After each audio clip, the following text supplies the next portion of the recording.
नमस्कार दोस्तों, मैं राम प्रसाद वर्मा, ज्ञानदायनी क्लासेस ऑनलाइन। आज हम पढ़ेंगे कार्बनिक रसायन और हम देखेंगे कि कार्बनिक रसायन होता क्या है। इसके अंतर्गत हम किसका किसका अध्ययन करते हैं और कार्बनिक रसायन का हमारे जीवन में महत्व क्या है। अर्थात हम इससे जुड़े विभिन्न तथ्यों पर आज हम अध्ययन करेंगे और इसे हम विस्तारपूर्वक समझेंगे। तो आइए हम दोस्त शुरुआत करते हैं अपने अच्छे टॉपिक की, जो हमारा है कार्बनिक रसायन। अब यह प्रश्न उठता है कि कार्बनिक रसायन होता क्या है। तो आप कहोगे रसायन विज्ञान की वह शाखा जिसके अंतर्गत हम कार्बनिक पदार्थों का अध्ययन करते हैं। रसायन विज्ञान की वह शाखा जिसके अंतर्गत हम कार्बनिक पदार्थों का अध्ययन करते हैं, कार्बनिक रसायन कहलाता है। आपके मन में एक प्रश्न उठा होगा कि कार्बनिक रसायन होता क्या है, अर्थात कार्बनिक यौगिक या कार्बनिक पदार्थ होते क्या हैं। तो देखिए, हम बात करेंगे कुछ कार्बनिक पदार्थ के बारे में।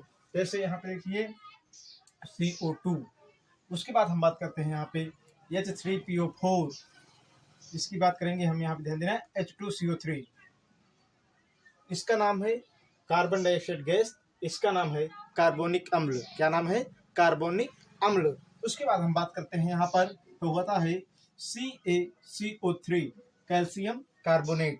फिर हम बात करते हैं तो C6H12O6, ये क्या है? ये ग्लूकोज है। उसी प्रकार देखिए यहाँ पर C2H5OH, ये है एथिल एल्कोहल।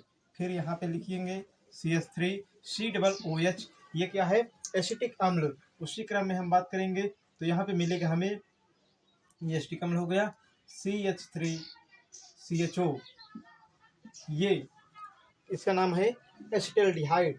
उसी क्रम में मिलता है CH4, इसका नाम है मीथेन।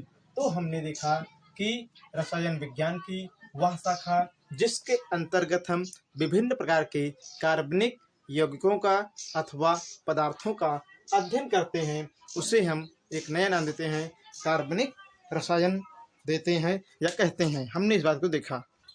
तो दोस्तों, हमने बात किया कि कार्बनिक रसायन क्या होता है, लेकिन दोस्तों ये परिभाषा कुछ दिनों तक ही मान्य रही। उसके बाद कार्बनिक रसायन की आधुनिक परिभाषा आती है, जो आज के समय में भी मान्य है, क्योंकि पहली परिभाषा में कुछ कमी भी थी। जैसे CO2 कार्बनिक, मतलब पहली परिभाषा के अनुसार CO2 आपका कार्बनिक यौगिक होगा, लेकिन आधुनिक परिभाषा के अनुसार नहीं होगा। उसी प्रकार H2CO3 भी कार्बनिक यौगिक नहीं होगा। कैल्शियम कार्बोनेट भी कार्बनिक यौगिक नहीं माना जाता है। तो क्यों नहीं माना जाता है, आइए हम समझते हैं कार्बनिक रसायन की आधुनिक परिभाषा। तो देखिए, हम बात करेंगे आधुनिक परिभाषा। आधुनिक परिभाषा। तो देखिए, आप कहोगे कार्बनिक रसायन की आधुनिक परिभाषा क्या होती है, तो कहेंगे रसायन विज्ञान की वह शाखा, रसायन विज्ञान की वह शाखा जिसके अंतर्गत हम हाइड्रोकार्बन, किसका?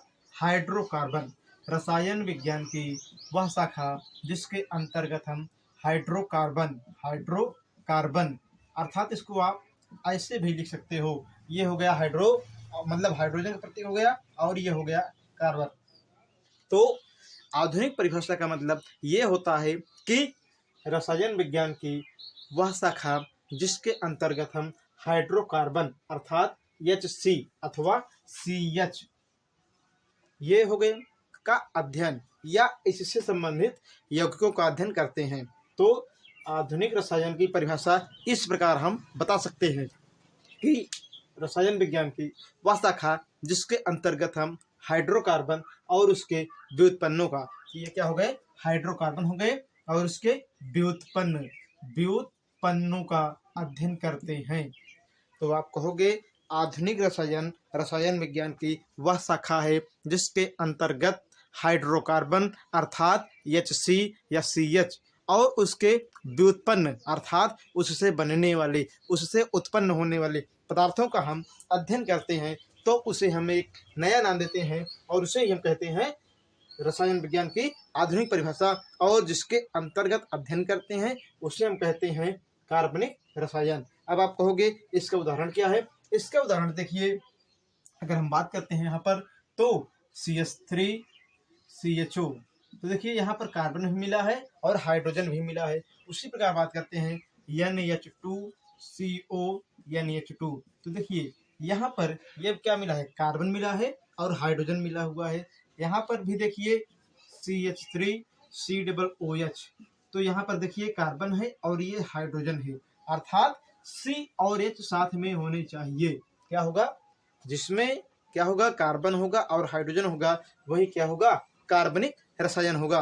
अर्थात आधुनिक परिभाषा यह कहती है कि जिसके अंतर्गत हम कार्बन और हाइड्रोजन के यौगिक और उसके व्युत्पन्नों का अध्ययन करते हैं। तो हमने इस बात को यहाँ पर समझा। आइए हम देखते हैं इसके आगे। अगर हम बात करें यहाँ पर CO2 की, तो CO2 आधुनिक परिभाषा के अनुसार CO2 आधुनिक परिभाषा के अनुसार कार्बनिक यौगिक नहीं होगा, क्योंकि यहाँ पर H नहीं है। क्या नहीं है, क्योंकि यहाँ पर H नहीं है, केवल कार्बन ही है। इसलिए आधुनिक परिभाषा के अनुसार CO2 कार्बनिक यौगिक नहीं माना जाता है। यहाँ पर H है, लेकिन मेरे दोस्त यहाँ पर जो है आपका ये कार्बोनेट आयन है। क्या है, ये कार्बोनेट आयन है, इसलिए ये भी कार्बनिक यौगिक नहीं माना जाएगा। और ये यहाँ पे देखिए CaCO3, यहाँ पर एक कार्बोनेट आयन है और ये कैल्शियम है। यहाँ पर हाइड्रोजन नहीं है, हाइड्रोजन ना होने के कारण इसे भी हम कार्बनिक यौगिक नहीं मानेंगे। तो हमने देखा कि कार्बनिक रसायन में क्या क्या होता है, जो आधुनिक परिभाषा है उसके अनुसार हाइड्रोकार्बन का होना अनिवार्य है। आइए हम बात करते हैं वर्जीलियस के जैव शक्ति सिद्धांत के बारे में। देखिए दोस्त, अभी तक हमने देखा रसायन विज्ञान क्या है, कार्बनिक यौगिक क्या होते हैं और आधुनिक परिभाषा क्या होती है कार्बनिक रसायन की। अब हम पढ़ेंगे वर्जीलियस के जैव शक्ति सिद्धांत के बारे में। पहले हम देखेंगे और उसके बाद पढ़ेंगे उसका खंडन कैसे किया गया। तो वैज्ञानिक वर्जीलियस ने यह बताया कि सभी जीव जो होते हैं, अर्थात वैज्ञानिक वर्जीलियस ने यह बताया कि सभी जीवित जीव जो भी संसार में पाए जाते हैं वे कार्बनिक पदार्थों से मिलकर बने होते हैं।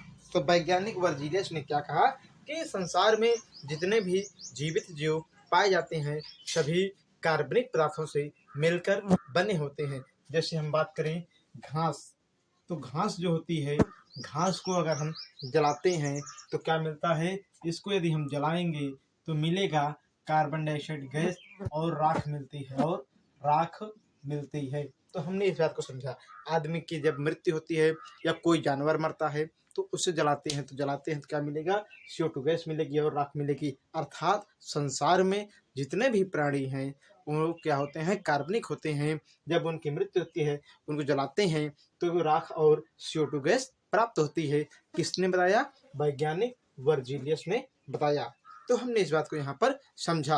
अब हम बात करेंगे कि उनके सिद्धांत का खंडन कैसे हुआ, वैज्ञानिक वर्जीलियस के सिद्धांत का खंडन कैसे हुआ।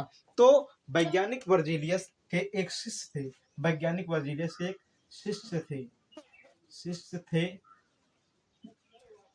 वैज्ञानिक वर्जीलियस के एक शिष्य थे जिनका नाम था व्हेलर। क्या नाम था, व्हेलर, जिनका नाम था व्हेलर। वैज्ञानिक वर्जीलियस के एक शिष्य थे जिनका नाम था व्हेलर। उन्होंने अपना एक एक्सपेरिमेंट किया, अपना एक प्रयोग किया और उन्होंने यह सिद्ध करके दिखा दिया कि केवल जो जीव होते हैं वही कार्बनिक पदार्थों से नहीं बने होते हैं। अर्थात हमें कार्बनिक पदार्थ को प्राप्त करने के लिए जो माध्यम होता है वह केवल जीवित जीव नहीं होते हैं, बल्कि हम कार्बनिक पदार्थों को किस प्रकार से प्राप्त कर सकते हैं, अजीवित जीव से भी प्राप्त कर सकते हैं, निर्जीव वस्तुओं से भी प्राप्त कर सकते हैं। अब प्रश्न आता है कैसे, तो उन्होंने अपना एक्सपेरिमेंट किया, अपना प्रयोग किया। अपने प्रयोग में इन्होंने लिया अमोनिया गैस। क्या लिया, अमोनिया गैस। तो वैज्ञानिक वर्जीलियस के शिष्य व्हेलर ने इस बात को बता दिया कि हम केवल जीवित जीवों से ही नहीं कार्बनिक पदार्थ को प्राप्त कर सकते हैं, जबकि हम अजीवित जीवों से भी कार्बनिक पदार्थ को बना सकते हैं, प्राप्त कर सकते हैं। इसके लिए उन्होंने अमोनिया गैस को लिया और अमोनिया गैस को हाइपोसाइनाइड जहर से क्रिया कराया। ध्यान से देखिए, ये क्या है, अमोनिया गैस है, अमोनिया गैस है। और हाइपोसाइनाइड। तो हाइपोसाइनाइड का सूत्र क्या हुआ, HOCN। ये है हाइपोसाइनाइड, साइनाइड।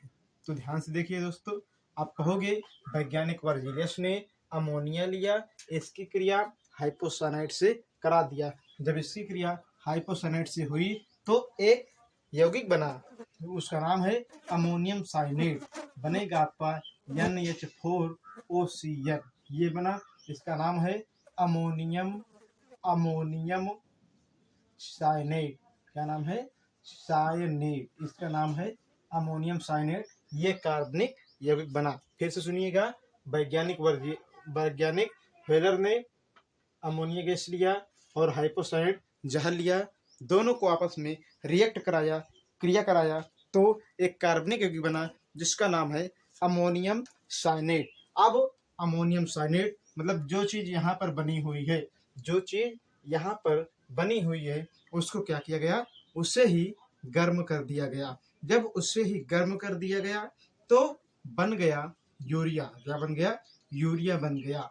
तो आपने देखा कि सबसे पहले प्रयोगशाला में वैज्ञानिक वर्जिलियस ने कार्बनिक यौगिक यूरिया का निर्माण किया। सबसे पहले रसायन विज्ञान प्रयोगशाला में वैज्ञानिक हेलर ने क्या किया, कार्बनिक पदार्थ अर्थात यूरिया का निर्माण किया। ये क्या है, ये है यूरिया। और इसकी संरचना कैसी होगी, संरचना। तो आइए हम समझते हैं। यहाँ पर लिखेंगे N, यहाँ पे लिखेंगे H इस प्रकार से, और यहाँ पर लिखेंगे कार्बन, यहाँ पे लिखेंगे ऑक्सीजन, ये हो गया। और यहाँ पे लिखेंगे इस प्रकार से लगा देंगे हाइड्रोजन को। तो ये है यूरिया का संरचना सूत्र। तो वैज्ञानिक वर्जिलियस ने जो बताया था, क्या दिया था, उन्होंने दिया था जैव शक्ति सिद्धांत कि कार्बनिक यौगिक की प्राप्ति हमें केवल जीवित जीव से मिलेगी। लेकिन इनके शिष्य हेलर ने इस सिद्धांत को तोड़ दिया। उन्होंने अपना एक्सपेरिमेंट किया, प्रयोग किया। प्रयोग में इन्होंने अमोनिया गैस को लिया, अमोनिया गैस को हाइपोसाइनाइड जहर से क्रिया करा दिया। जब दोनों को आपस में क्रिया कराया तो बना यौगिक यहाँ पर अमोनियम साइनेट। अमोनियम साइनेट को गर्म किया गया, गर्म करने पर यूरिया प्राप्त हुई। यूरिया की संरचना इस प्रकार से है जो हम यहाँ पर देख रहे हैं। तो दोस्त हमने यहाँ तक समझा। अब हम बात करेंगे कि कार्बनिक रसायन में और क्या क्या चीज़ें मिलती हैं। अब हम पढ़ेंगे अगली हेडिंग जो हमारी है वह है कार्बन की संयोजकता।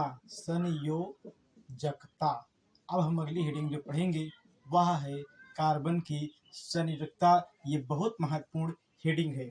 आप अगर इसे पढ़ लेंगे तो रसायन विज्ञान में आपको प्रॉब्लम नहीं होगी, अन्यथा आपको रिएक्शन याद करेंगे और रिएक्शन भूल जाएंगे। तो देखिए, कार्बन की संयोजकता कहने का मतलब कार्बन का जो परमाणु क्रमांक है वह 6 होता है। कार्बन का परमाणु क्रमांक 6 होता है। अगर हम इसका इलेक्ट्रॉनिक विन्यास करेंगे तो हमें मिलेगा यहाँ पर 2 और 4, अर्थात कार्बन का मतलब कार्बन के बाहरी कोश में 4 इलेक्ट्रॉन मिलते हैं। जब कार्बन के बाहरी कोश में 4 इलेक्ट्रॉन मिलेंगे तो इसे ही हम क्या कहते हैं, इसे ही हम संयोजकता के नाम से जानते हैं। अर्थात कार्बन की संयोजकता कितनी होगी, 4 होगी। कार्बन की संयोजकता कितनी होगी, 4 होगी। हमने इस बात को समझा। आप इसको इस प्रकार भी समझ सकते हैं, 1s2 2s2 2p6 होता है, लेकिन यहाँ पे इलेक्ट्रॉन न होने के कारण हम 2p2 कर देंगे। तो हमने इस बात को देखा। इस प्रकार रचना होती है। हमने देखा कार्बन की वैलेंसी यहाँ पर 4 होती है। आइए हम कुछ उदाहरणों के माध्यम से समझते हैं। जैसे यहाँ पर ये हमने लिया है कार्बन को हमने चारों तरफ से बंध के द्वारा घेर दिया, मतलब बंध, कार्बन के चारों ओर हमने बंध को लगा दिया। यहाँ पे परमाणु ए मान लो, या तत्व ए मान लो, बी मान लो, सी मान लो, डी। तो मतलब ये कार्बन जो है, कार्बन को 4 तत्व चारों तरफ से घेरे हुए हैं। इसी का मतलब होता है कार्बन की वैलेंसी 4 होगी, ना तो कभी 3 होगी, ना तो कभी 5 होगी। देखिए यहाँ पर हम बात करते हैं इस प्रकार। तो यहाँ पर एक ही प्रकार के तत्व भी क्या करते हैं, कार्बन की वैलेंसी की पुष्टि करते हैं। अर्थात यहाँ पर कार्बन की वैलेंसी 4 है। इसके अतिरिक्त कुछ उदाहरण इस प्रकार से हैं। जैसे देखिए यहाँ पे एथिलीन की संरचना इस प्रकार से होती है। अब यहाँ पर अगर हम बात करें तो कार्बन की वैलेंसी कितनी है, 4 है। एक यहाँ से हो जाएगी इधर से, एक यहाँ से 2 हो गई, एक ये वाली जो बंध लगा है 3 और एक 4, अर्थात 4 इलेक्ट्रॉन होने चाहिए। पहला इलेक्ट्रॉन, दूसरा इलेक्ट्रॉन, तीसरा इलेक्ट्रॉन, चौथा इलेक्ट्रॉन। उसी प्रकार पहला इलेक्ट्रॉन, दूसरा इलेक्ट्रॉन, तीसरा इलेक्ट्रॉन यहाँ पर होगा, चौथा इलेक्ट्रॉन यहाँ पे। अर्थात कहने का मतलब यह है कि इस कार्बन की वैलेंसी 4 है। देखिए 1 2 3 4, उसी प्रकार 1 2 3 4, इसकी वैलेंसी 4 है। हम बात करते हैं इसकी, यहाँ पर इस तरह से हम देखेंगे इलेक्ट्रॉन को बना करके, तो यहाँ पर हमने देखा कि ये कार्बन है। अब यहाँ पर हमने लगा दिया H, तो एक इलेक्ट्रॉन इसका, एक इसका, यहाँ पर भी H, इस प्रकार ये हमने बना दिया। तो कहने का मतलब है इसमें भी कार्बन की वैलेंसी 4 होगी। तो हमने देखा विभिन्न उदाहरणों के माध्यम से कि कार्बन की वैलेंसी 4 होती है। आइए एक उदाहरण हम और देखते हैं। जैसे यहाँ पर हमने लिख दिया CH3, मतलब इस प्रकार से ये सभी कैपिटल H हैं। यहाँ पे लिख दिया हमने ऐसे करके CH और CH, यहाँ पर हमने लिख दिया CH3। अब यदि हम आपसे कहें कि बताइए प्रत्येक कार्बन के वैलेंसी कितनी है, अर्थात संयोजकता कितनी है, तो देखिए इसमें 1 2 3 4, मतलब पहले कार्बन की वैलेंसी 4 होगी। उसी प्रकार 1 2 3 4, दूसरे कार्बन की भी वैलेंसी 4 होगी।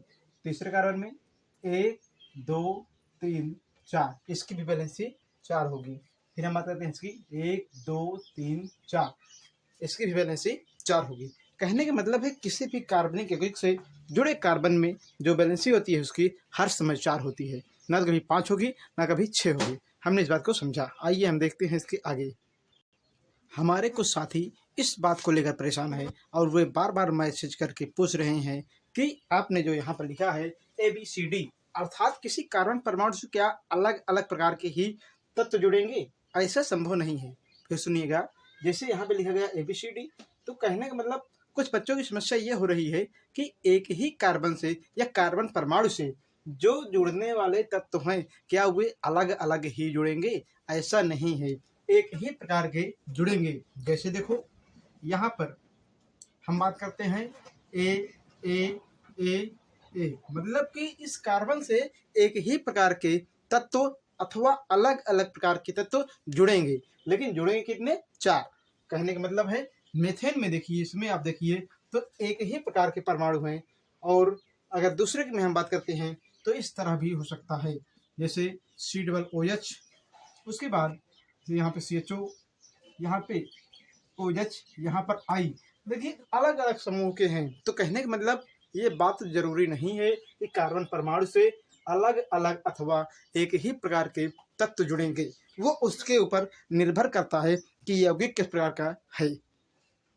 अब हम देखेंगे कार्बन परमाणु का श्रृंखलन। कार्बन परमाणु का श्रृंखलन कहने का मतलब है कि कार्बन की जो वैलेंसी होती है 4 होती है, ये हमने अभी तक देखा। कहने का मतलब ये है कि कार्बन की वैलेंसी को हमने समझ लिया, लेकिन ये श्रृंखला किस प्रकार से करते हैं आइए हम इसके बारे में भी समझते हैं। तो जो कार्बनिक यौगिक होता है अथवा कार्बन परमाणु जो कार्बनिक यौगिक होता है, उसमें रहने वाला कार्बन जो भी, मतलब जैसे हम मानते हैं CH4 क्या है? एक कार्बनिक यौगिक है, इसमें कार्बन यहाँ पर है, तो इस कार्बन की टेंडेंसी होती है, इस कार्बन की यह क्षमता होती है, यह नेचर होता है कि ये अपने इलेक्ट्रॉन को किसी अन्य तत्व को नहीं देगा, अपने इलेक्ट्रॉन को किसी अन्य तत्व को नहीं देगा। कहने का मतलब ये है, और ना ही किसी तत्व से अपने इलेक्ट्रॉन को लेगा। यहाँ पे मान लेते हैं A है और ये B है, ये आपका कार्बन है, तो कार्बन ना तो इसको इलेक्ट्रॉन देगा और ना ही इसका इलेक्ट्रॉन ये ग्रहण करेगा। तो कार्बन में ये क्षमता होती है। हाँ, कार्बन एक चीज के लिए संतुष्ट है। कार्बन यहाँ पर इस बात को कहता है कि हम इलेक्ट्रॉन न तो दे पाएंगे न ले पाएंगे, लेकिन हम इलेक्ट्रॉनों की शेयरिंग कर लेंगे, इलेक्ट्रॉनों की साझेदारी कर लेंगे। तो यहाँ पे जब साझेदारी करता है तो ये एक लंबी श्रृंखला को बनाता है। जिसमें खास विशेषता होती है कि कार्बन परमाणु अपने ही कार्बन से साझेदारी करता है इलेक्ट्रॉनों का, अथवा अलग वाले परमाणु से भी करता है। जैसे देखिए यहाँ पर इस प्रकार से अगर हम बात करते हैं तो ये कार्बन परमाणु अपने से भी साझेदारी करता है इलेक्ट्रॉनों की। जैसे ये पहला कार्बन है, ये दूसरा कार्बन है, इसके पास 1 2 3 4, इसके पास 1 2 3 4 ये इलेक्ट्रॉन आते हैं। अब ये 4 इलेक्ट्रॉन हो गया और ये कितने हो गए, 4 हो गए।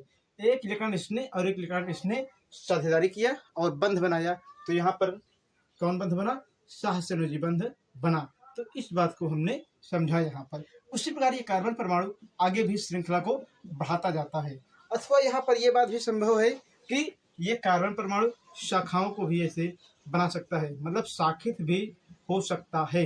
ये कार्बन परमाणु शाखित भी ऐसे हो सकता है, मतलब ये श्रृंखला को ऐसे लगातार अपने श्रृंखला को बढ़ाता जाता है और शाखित रूप में बना लेता है। इसी कारण से यह कार्बनिक यह कार्बन परमाणु अधिक अस्थायी है।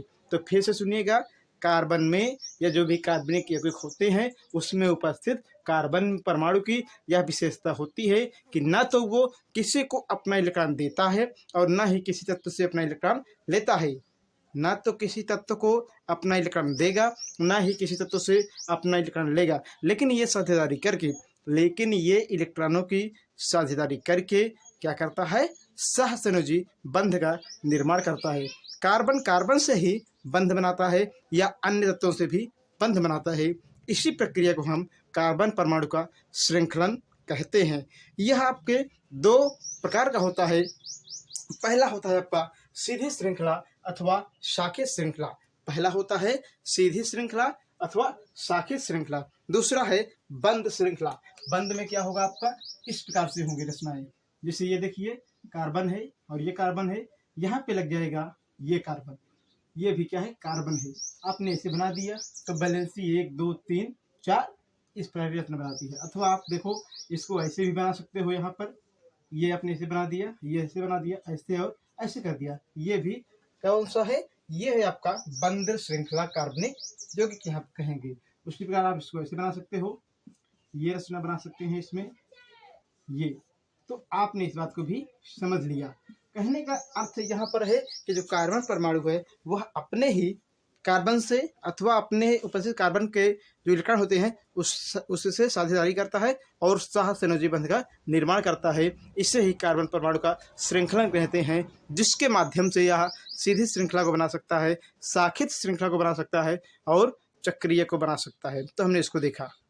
अब हम बात करेंगे कार्बन परमाणु की चतुष्फलकीय प्रकृति। कार्बन परमाणु की चतुष्फलकीय